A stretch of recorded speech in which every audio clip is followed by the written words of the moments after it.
तो स्वागत है दोस्तों आपका एक बार फिर से। This is me Vikram Sharma signing in back again on my channel. It's my life on YouTube.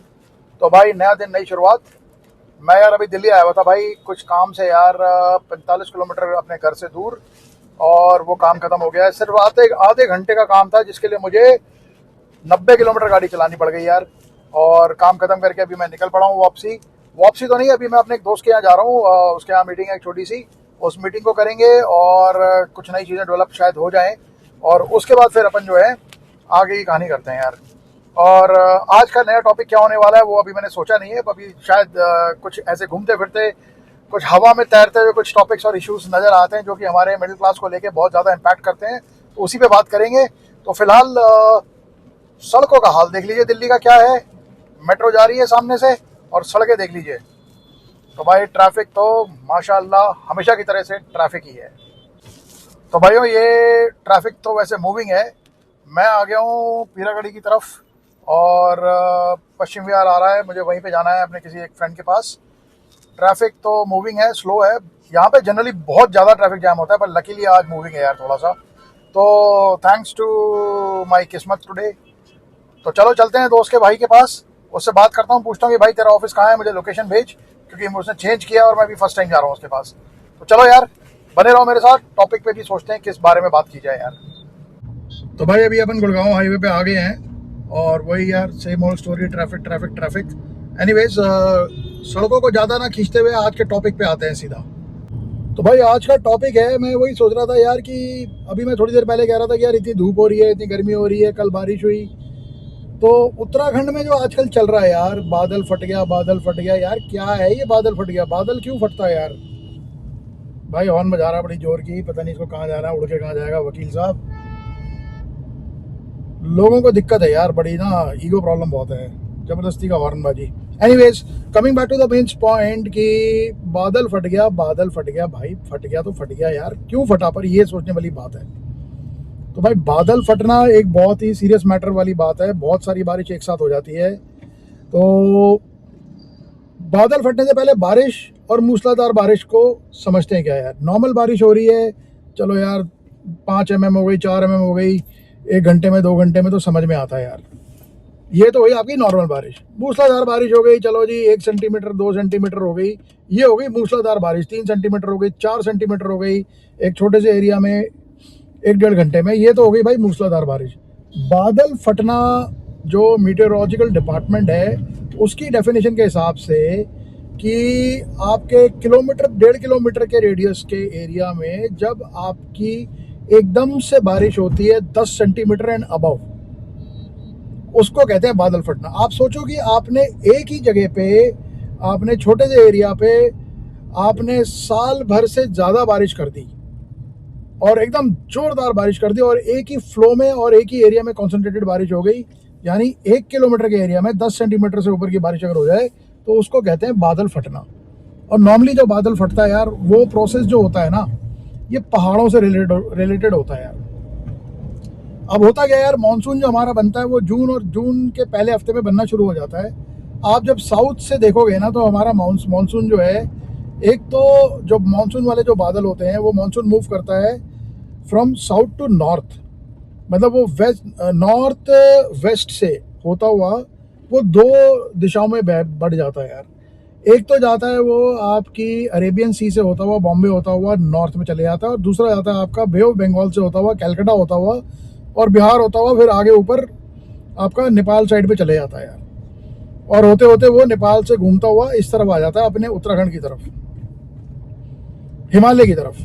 तो भाई बादलों का जो प्रोसेस है, बारिश होने का प्रोसेस ये है कि बादलों में, बादल जब मूव करते हैं, गर्मी होती है तो जो समुंदर का जो पानी होता है वो इवेपोरेट होता है, और इवेपोरेट होके वो बादल का कंडेंसेशन होके बादल का फॉर्म लेके वो मूव करना शुरू होता है। तो भाई जब वो मूव करता है तो प्लेन्स में तो मूव करता जाता है, राइट। रास्ते में जितना पानी मिलता है वो पानी इकट्ठा करता जाता है। जब बादल की कैपेसिटी के हिसाब से पानी ज़्यादा हो जाता है तो वो जो है बारिश के रूप में प्लेन्स में गिरता है। और लेट्स टॉक अबाउट द बादल गोइंग टुवर्ड्स पहाड़। पहाड़ों में जब ये पानी इकट्ठा करके बादल जाता है तो पहाड़ उसको रोक लेते हैं, हिमालय उसको रोक लेता है। तो जब पहाड़ रोक लेते हैं ना उसको, तो उसके अंदर पानी भरा हुआ होता है। फिर जब उसके अंदर गर्म वाष्प होती है और जब वो पानी जब गर्म होता है, जब धीरे धीरे ठंडा होता है पहाड़ों में, क्योंकि ठंडा मौसम होता है, तो ऊपर को उठना शुरू होता है और ऊपर जाते आते ठंडक से वो कंडेंसेशन होके बादल उसको रोक लेते हैं। तो भाई सिमिलरली नीचे से और बादल आ रहे होते हैं, तो नीचे से जो और बादल आ रहे होते हैं ना, वो ऊपर उठना शुरू होते हैं धीरे धीरे, और ऊपर जाके ठंडे होते हैं, वो भी कंडेंसेशन होती है। अब ऊपर वाले बादल बारिश करना चाह रहे हैं क्योंकि वो वहाँ पे रुक गए हैं और उनका पानी उनका बरसना है, पर नीचे से आ रहे जो बादल आ रहे हैं वो उसको रोक रहे होते हैं, वो उसका पानी गिरने नहीं देते और बादल इकट्ठे हो जाते हैं। तो भाई जब बादल इकट्ठे हो जाते हैं तो एक लेवल ऐसा आता है कि नीचे का प्रेशर और ऊपर का प्रेशर दोनों मिला के जब बहुत सारा पानी और बहुत सारे बादल इकट्ठे हो जाते हैं, तो भाई वो फिर जो है उसकी कैपेसिटी से लोड नहीं ले पाता है, और वो पानी जो है वो भाई नीचे गिरता है फटके, और नीचे से ग्रेविटेशनल पुल काम कर रही होती है। तो वो ग्रेविटेशनल पुल जब पानी गिरता है उसको बहुत जोर से खींचती है। तो वो जो मैं आपको बता रहा हूँ कि मतलब 1 किलोमीटर के रेडियस में 10 सेंटीमीटर से ऊपर का जो पानी इतने फोर्स से गिरता है उसको बादल फटना कहते हैं यार। तो भाई आई होप ये क्लियर हो गया होगा बादल फटने का। जो उत्तराखंड में और जो बाबा केदारनाथ के वहाँ पे भी जो त्रासदी हुई थी, बाढ़ आई थी, इतना पानी आया था, वो बादल फटने का भी उसमें एक बहुत बड़ा रीज़न था यार। तो यार मतलब बादल फटने का क्या आपको मेरे ख्याल से क्लैरिटी हो गई होगी कि यार बहुत सारे बादल जब पहाड़ रोक लेते हैं और उसके बाद नीचे से गर्म बादल और आते हैं ऊपर आके उसको रोकते हैं, और जब लोड बहुत बढ़ जाता है तो फिर वो एकदम से लोड फटता है। जैसे आपने कभी देखा होगा, आपने कभी गुब्बारे में पिन मारा हो पानी से भरे हुए गुब्बारे में, तो वो कैसे एकदम फटता है और पानी एकदम कैसे गिरता है, बस वही बादल फटना होता है यार। आपकी कैपेसिटी से ज़्यादा जब आपका लोड हो जाए और आप उसको ले ना पाओ और एकदम से फटे, वो नीचे गिरे, और ऊपर से ग्रेविटेशनल पुल उसको और मोमेंटम दे दे और उसको और जोर से गिराए, तो उसी को बादल फटना कहते हैं भाई। तो भाई ये है कहानी बादल फटने की। तो मैं आपको यही बताना चाह रहा था कि आज का टॉपिक यही था कि बादल फटते हैं। तो भाई अब कहानी ये है कि ये क्यों होता है भाई। जब ग्लोबल वार्मिंग होती है ना, तो जैसे हमारे पहाड़ों में जब हम जाते हैं, इतनी सारी गाड़ियां जाती है, इतने सारे एसी चल रहे हैं, इतनी सारी चीज़ें चल रही हैं। पहले एक ना बैलेंस होता था, एक इक्विलिब्रियम होता था पहाड़ों का, उसका एक इकोसिस्टम होता था। छोटे छोटे शहर होते थे, छोटे छोटे टाउन्स होते थे, उनका एक इकोसिस्टम था। सारा इकोसिस्टम हमने बर्बाद कर दिया, हमने पेड़ काट दिया, सब कुछ कर दिया, और हमने क्या कहते हैं उसमें टूरिज्म का लोड डाल दिया, कॉन्क्रीटाइजेशन कर दी, सब कुछ कर दिया हमने। तो वो सब जो चीज़ें हैं वो उसने जो है वो ग्लोबल वार्मिंग शुरू कर दी, गर्मी शुरू कर दी, और उसकी वजह से बादल जो हैं अब आप देख रहे हो कि देहरादून में भी फटे। तो भाई कहीं ना कहीं जो है वो मिडिल क्लास या जो ह्यूमंस की इंटरफेरेंस है, मिडिल क्लास की एस्पिरेशन लेवल होती है कि यार अपन कुछ बड़ा करें और कुछ बड़ा कमाएं, तो वो कभी कभी उल्टी पड़ जाती है। बादल फटना उसी का एक मेन रीज़न है। इसलिए आप देख रहे हो कि हर साल ये चीज़ हो रही है, क्योंकि पिछले कुछ सालों में ना उत्तराखंड कह लो, हिमाचल कह लो, JNK कह लो, टूरिज्म इतना बड़ा है, इतनी कॉन्क्रीटाइजेशन हुई है, इतने पहाड़ काटे गए हैं, इतने पेड़ काटे गए हैं, इतने हाईवेज बनाए गए हैं, इतने पावर प्लांट्स लगाए गए हैं कि यार पूरा जो इको सिस्टम है वो ख़राब हो चुका है। तो भाई पैसे के लालच में जो ये कांड हुए हैं और जिसकी वजह से एकदम से बादल फट रहे हैं और जो बारिशें अनइवन हो रही हैं, वो यही रीज़न है, ग्लोबल वार्मिंग। तो आई होप यार ये मैंने कुछ क्लैरिफिकेशन दे दी इस बारे में। और मैं अभी आपको दिखाता हूँ कि अब हम घर पहुँच रहे हैं। तो नॉर्मली ड्राइव करते हुए आप लोगों से बात कर लेता हूँ किसी ना किसी नए टॉपिक पे।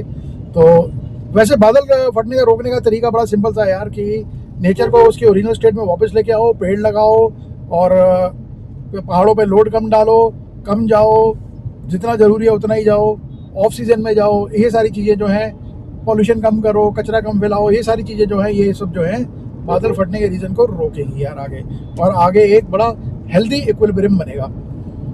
तो भाई देख लो सड़कों का हाल। सड़कें तो अब क्या दिखाऊं, सड़कें बिल्कुल क्लियर हैं। अपन बस थोड़ी देर में घर पहुंचने वाले हैं, चाय पियेंगे बढ़िया सी, और चाय पी के फिर मैडम के साथ बैठेंगे यार, और फिर थोड़ा काम भी करना है, कुछ फॉलोअप्स भी करने हैं, क्योंकि ट्रैवलिंग में रहा तो गाड़ी वाड़ी चलाता रहा सारा टाइम और घूमता रहा दिल्ली में। तो यार अब मुझे थोड़ा सा जाके फॉलोअप्स करने, कुछ रिपोर्ट्स वगैरह भी तैयार करनी है और देखना कि what is happening on the business front यार।